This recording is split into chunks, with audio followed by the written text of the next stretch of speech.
खबरें जो आपको सीधे जोड़ती हैं हमसे, बिना डरे, जज्बा सच का लिए, सच दिखाते हैं। आप देख रहे हैं 9 टीवी। सबसे पहले मैं आप सबका बहुत बहुत आभार व्यक्त कर रहा हूँ कि आप सब लोगों को बहुत कम सूचना में आप लोग उपलब्ध हुए। मैं मुख्य रूप से आज आपके बीच में आया हूँ कि जो हम लोगों को आज मैंने समाचार पत्रों के माध्यम से जो सूचना मिली है कि फर्रुखाबाद से भाजपा सांसद के चुनाव को चुनौती नोटिस, तो उसके संबंध में मैं जानकारी दे रहा हूं कि नोटिस मैंने जो बाहर से वकील लोगों से पता किया है, जो हमारे जो वकील है उन्हें सूचना दी है कि वो जो नोटिस है वो आपको पार्टी बना के कि साहब आपने चुनाव में डाल दी, वोट नहीं डालने दिए। जो ये मेरा इस पर ही कहना है कि समाजवादी पार्टी हो या कांग्रेस पार्टी हो या तृणमूल कांग्रेस हो या केजरीवाल हो, जो भी कांग्रेस है, कांग्रेस के सहयोगी दल जो लोकसभा के चुनाव में भारतीय जनता पार्टी से जो लड़ रहे थे, तो उन्होंने शुरू से ही लेके आज तक झूठ बोल रहे हैं। वो झूठ के बारे में और अभी भी जो कर रहे हैं वो अभी भी आगे भी झूठ बोलते रहेंगे, उसके बारे में मैं आपको बुलाया है, आप लोगों के माध्यम से उन्हें भी बताना चाहता हूं। सबसे पहले उन्होंने जैसे ही चुनाव प्रारंभ नहीं हुआ उससे पहले कहा कि मोदी जी इस बार आएंगे तो वो संविधान को बदल देंगे, आरक्षण को समाप्त कर देंगे और हमारी सरकार आएगी। एक तो ये झूठ फैलाया गया दलित समाज के, पिछड़े समाज के लोगों में कि संविधान बदल देंगे, बाबा साहब का बनाया हुआ संविधान बदल देंगे, जब पूरे देश को और उन्हें भी मालूम है कि संविधान को मोदी जी कभी बदल नहीं पाए, बदलेंगे नहीं। मोदी जी जितना सम्मान करते हैं संविधान का, मुझे लगता कोई भी लीडर इतना सम्मान नहीं किए होंगे। पुरानी लोकसभा से नई लोकसभा में जब मोदी जी गए थे तो उस संविधान को अपने सर पर रख के लेके गए थे सभी सांसदों के साथ में। आपने भी देखा, पूरे देश ने देखा, पूरे विश्व ने देखा जो वो संविधान के साथ कैसे छेड़छाड़ कर सकता है। और मोदी जी ने 10 साल में संविधान के साथ में कोई छेड़छाड़ नहीं की, उसे ठीक करने का कहीं किसी के सुझाव, और वो भी लोकसभा में बहुमत के आधार पर, सबकी सहमत के आधार पर। बहुत सी चीजें ऐसे रही, कांग्रेस के सहयोगी दल विरोध में जरूर रहे, लेकिन कुछ ऐसे मुद्दे रहे जहां कांग्रेस के सहयोगी दलों ने भी उसमें हमारा सहयोग किया, संविधान में संशोधन करने के लिए आवश्यकता। कुछ चीजों ने उन्होंने विरोध भी किया, तो लेकिन कहा कि संविधान बदल देंगे, आरक्षण खत्म कर देंगे और हमारी सरकार आएगी तो खटाखट फटाफट हम महिलाओं के, माताओं के, बहनों के खाते में 1-1 लाख रुपए हर वर्ष डाल देंगे। इस तरह से लालच देके लोगों को गुमराह करके उन लोगों ने कुछ सीटें तो पा ली, लेकिन अभी भी उनका झूठ का बोलना समाप्त नहीं हुआ। और ये आप देखिएगा कि किस तरह से आप पूरे चुनाव में, अखिलेश जी जब चुनाव हो गया, चुनाव के होने के बाद जब वोटिंग का समय आया तब अखिलेश जी बयान दे रहे हैं कि समाजवादी पार्टी के लोग, ये सरकार जो है मतगणना में धांधली करेगी तो हमारे समाजवादी पार्टी के लोग डंडे कट्टे लेके जाएं। वह अराजकता का माहौल बनाने का काम किया, काउंटिंग न करा के मतदाता जो मतदान जो कर दिया था उन मतगणना कराने वाले कर्मचारियों को धमकाने का काम किया। कहा कि लाठी डंडे लेके जाएं, भीड़ के साथ जाएं, मतगणना में कहीं ऐसा वैसा मालूम पड़े तो उसका जवाब दें। ये हिंसा को उतारू, इन्हें शासन, प्रशासन, ईवीएम, अपने अधिकारियों पर विश्वास नहीं। ये कोई भारतीय जनता पार्टी के लोग कोई अधिकारियों को अपने साथ लेके थोड़ा आए। उनकी सरकार में, उससे पहले की कांग्रेस की सरकार में जो अधिकारी हैं सीनियर, वो आज सीनियर हुए जाके हैं, उनके ऊपर चुनाव पर, या उनके कार्यकाल में भी 2017 तक तो उनका कार्यकाल रहा, उनके कार्यकाल में जो पुलिस की भर्तियां हुई या अधिकारी लगे, कर्मचारी लगे, उनके कार्यकाल के भी उन्हें उन पर भी विश्वास नहीं। उन्होंने भी कहा कि यदि आपको लगे तो अराजकता का माहौल पूरे प्रदेश में जलाने का काम किया, अधिकारियों को धमकाने का करें। लेकिन इनके बावजूद भी जब वोट पड़ रहे थे उस समय कहा कि साहब हमारे वोट नहीं पड़ने दिए। 1-2 जगह नवल किशोर चिल्ला रहे थे। मैंने देखा है वो पीडीए की बात कर रहे कि पीडीए ने साहब पीडीए के वोटों को धमकाने का काम किया।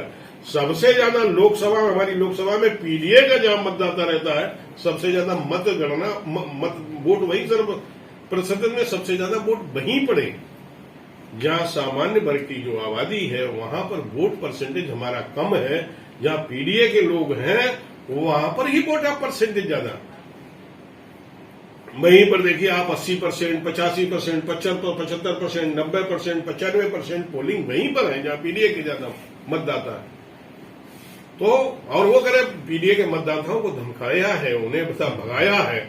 तो यही झूठ का मैं बता रहा हूं, झूठ का पर्दाफाश पूरे देश के अंदर इस तरह का ये माहौल बनाना चाहते हैं, अराजकता पैदा करना चाह रहे हैं। आपने देखा कि बांग्लादेश में किस तरह से हिंदुओं के साथ में किस तरह से मंदिर तोड़े गए, किस तरह धार्मिक आस्थाओं को चोट पहुंचाई गई, किस तरह से बेटियों के साथ, बच्चों के साथ, बुजुर्गों के साथ किस तरह से अत्याचार किया गया। कांग्रेस के सहयोगी दलों ने एक भी अपना मुंह नहीं खोला और उनके मुंह में दही जम गया इनके बात करने के लिए। कहीं पर भी उन्हें ये कह सकते थे भाई ऐसा ना करें। मोदी जी के नेतृत्व में मोदी जी की सरकार देख रही है कैसे हो सकता, कैसे कंट्रोल हो सकता, कैसे फेस करना है। मोदी जी के नेतृत्व में उसे संभालने का काम किया। लेकिन हमारे विपक्ष के लीडरों को भी तो कम से कम वहां जो अल्पसंख्यक लोग हैं उनके बारे में तो बोलना चाहिए। क्या यहाँ उन्हें का वोट नहीं देते हैं? लेकिन कहीं पर भी हिंदुस्तान में, उत्तर प्रदेश में या हिंदुस्तान में कहीं पर भी किसी अल्पसंख्यक के साथ ऐसे होते। अब जैसे आप बतौर देख लीजिए, अतीक को देख लीजिए, हाँ अतीक को आप देख लीजिएगा। अतीक या मुख्तार अंसारी, अतीक अहमद खत्म हुए, मुख्तार अंसारी हार्ट अटैक की वजह से खत्म हुए तो वहां फातियां पढ़ने चले गए। वो एक जिन पर सैकड़ों की संख्या में मुकदमे हैं, कई लोगों को मर्डर किया, कई गरीबों की जमीनें हड़पी, उन पर तो फातियां पढ़ने लगे। वहां हिंदुओं के साथ जिस तरह से नरसंहार हुआ उस पर आज तक उनके मुंह में दही जमा। दूसरा यहाँ वोट वाले दिन भी चिल्लाया, दूसरा मतगणना वाले दिन भी चिल्लाए। और मतगणना जब लास्ट पीरियड में जब जी आगे होते तो खुशी होते थे, नगाड़े बजाते थे, जो पीछे हो जाते तो मातम छा जाता था। बाद में कुछ अंतर से हारे और हारने पर करे अरे साहब बिजली काट दी गई और हमारा प्रमाण पत्र बदल दिया गया। वहां साहब मतगणना में धांधली कर ली गई।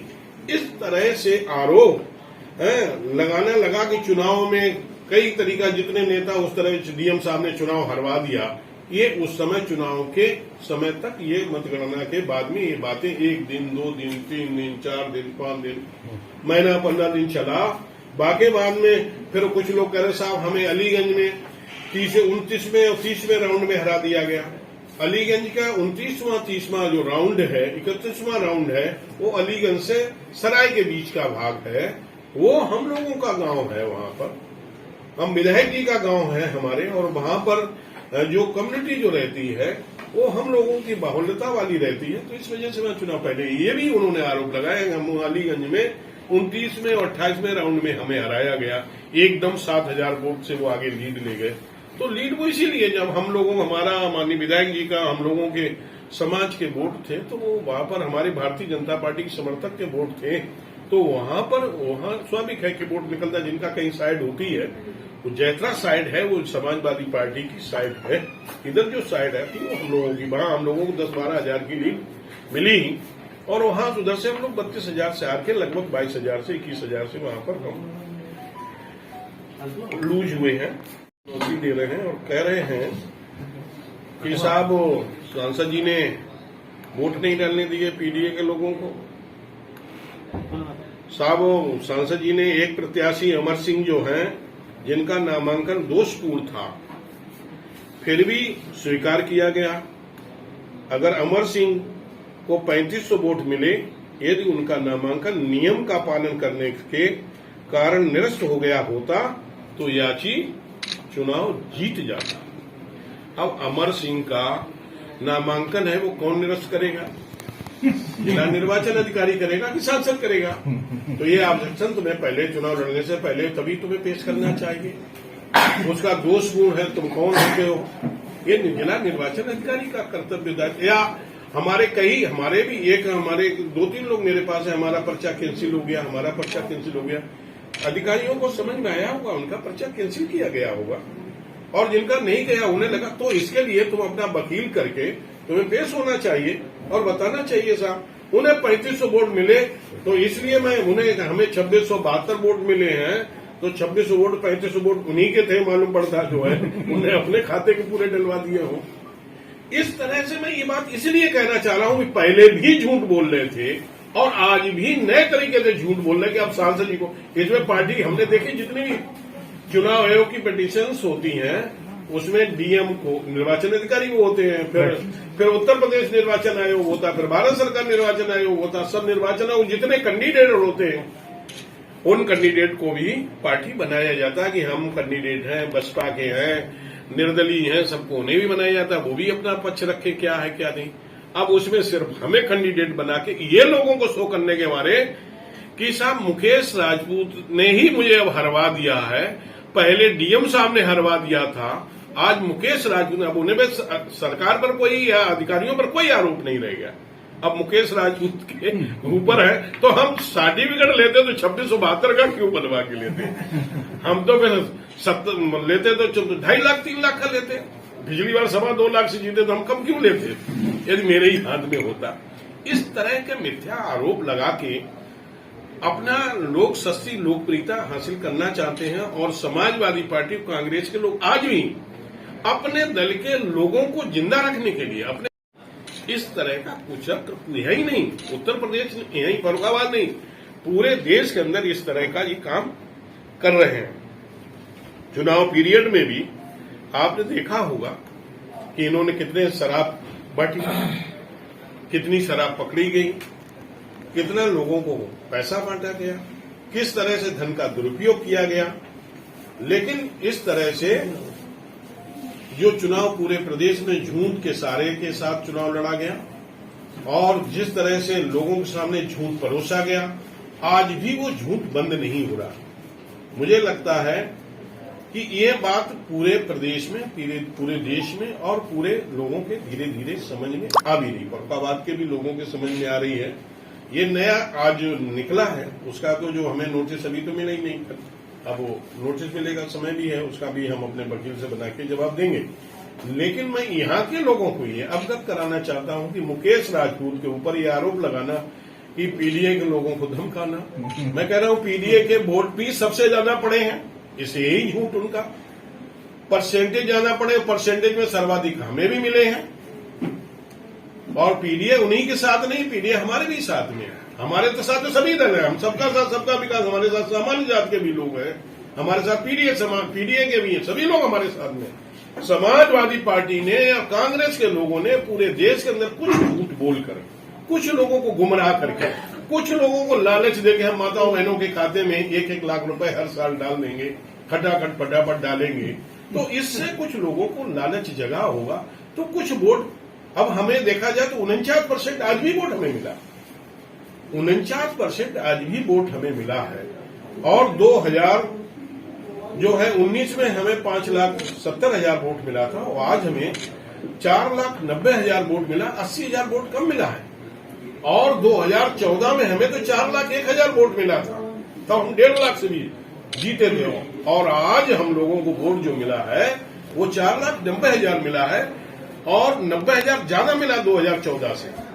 लेकिन यहाँ एक पे एक चुनाव था, इस वजह जीत का अंतर, उन्होंने झूठ जनता के सामने परोसा, उस वजह से आज वोट घटे हैं हमारे, उनके वोट कुछ बड़े हैं। मैं आकलन करके चल रहा था, उनके वोट करीब 3,80,000 3,90,000, वो लगभग 1 लाख वोट उन्होंने बढ़ोतरी की है। वो झूठ के सारे से कुछ लोग भ्रमित हुए हैं, कुछ लोगों को गुमराह हुए हैं, इस वजह से बड़ा है। लेकिन आगे काट की हांडी एक बार चढ़ती है, बार बार नहीं चढ़ती है, लोगों ने देख लिया है और जिस तरह से लोग देख रहे हैं आगे आने वाले समय में विधानसभा के चुनाव में सूपड़ा साफ होगा।